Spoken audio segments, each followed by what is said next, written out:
Pada saat live IG Bosman minggu lalu, ada beberapa hater mengatakan dengan menulis di komen, "Fuck Bosman," memaki dan menghardik. Tapi kita mah nggak baperan, seru-seru aja. Di sisi lain, banyak sahabat yang gerah. Di sini kita harus meluruskan. Dunia politik memang kental dengan istilah propaganda. Propaganda tujuannya adalah merubah mindset untuk melindungi kepentingan pejabat. Penting untuk merubah banyak mindset agar menyetujui tindakan mereka. Kalau ada yang tidak menyetujui, maka terbaik adalah dengan membuat mereka yang idenya berbeda tersebut dibenci. Kebencian itu sesungguhnya tidak ada. Kebencian itu harus ditanam. Ketakutan juga sama, tidak ada.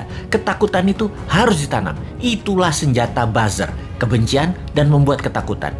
Itulah tugas pelaksana propaganda yang dalam hal ini adalah mereka-mereka yang menamakan dirinya buzzer rupiah, yaitu mereka yang dibayar oleh pejabat untuk menyerang musuh-musuh politiknya. Tugas utama buzzer sekali lagi adalah mendengungkan kejelekan orang yang mengkritik tanpa solusi, tanpa niat memperbaiki. Sementara kaum Newmind jelas niatnya memperbaiki bangsa yang utama. Gayanya nyeleneh, tujuannya untuk mendapat perhatian. Sekali lagi, nyeleneh, lucu, koplak, tajam kalimatnya, tujuannya satu, agar dapat perhatian. Tapi kalau mental pejabatnya tipis, ketakutan, insecure karena jabatannya takut hilang, telinga tipis, emosi tak bisa jaga dan tidak dewasa, kritik segar bersolusi dikirimkan para Newminder, bikin hidup pejabat gelisah dan sengsara. Makanya panik mereka, ditugaskanlah pasukan buzzer yang jumlahnya 20 ribuan untuk menjadi pelindungnya. Begitulah kalau pejabat terdiri dari orang-orang yang tidak beriman, berlindungnya pakai buzzer, bukan pada Allah. Menanamkan kebencian itu program mematikan lawan politik. Ada sih sebenarnya dalam buku putih propaganda yang banyak diajarkan di akademi-akademi militer. Newmind itu sering mengkritik, namun selalu memberikan solusi. Lalu kesannya anti pemerintahan secara keseluruhan. Padahal hanya anti pada 2 orang pejabat doang. Karena dikesankan Newmind saat ini anti pemerintah, maka Newmind harus dipudarkan.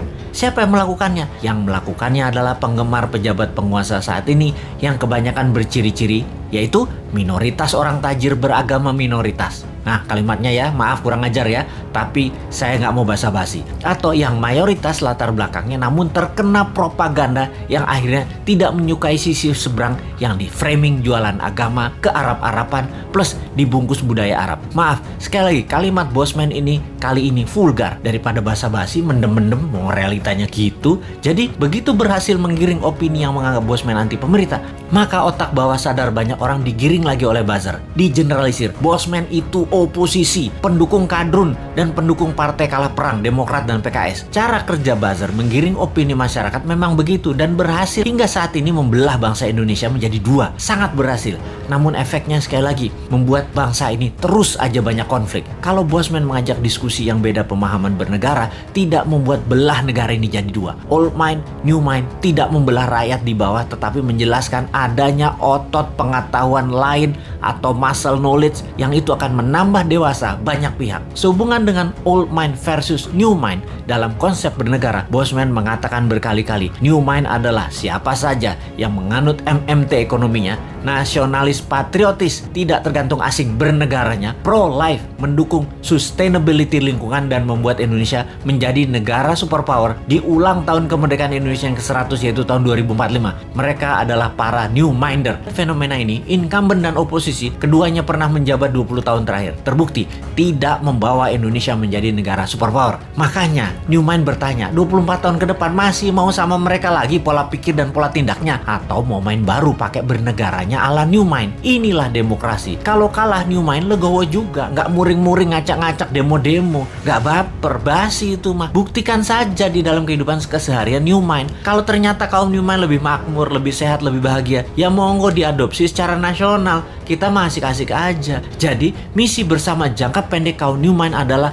mempromosikan konsep ini ke 250 juta saudara sebangsa dan setanah air. Jadikan bahan diskusi, rembukan secara masif, dan akhirnya kesempatan itu akan dibuktikan di kotak suara tahun 2024. Kalah menang bukan masalah, itu demokrasi. Pertanyaannya sekarang, bagaimana caranya 250 juta orang mengenal dan memahami konsep Newmind dalam waktu cepat?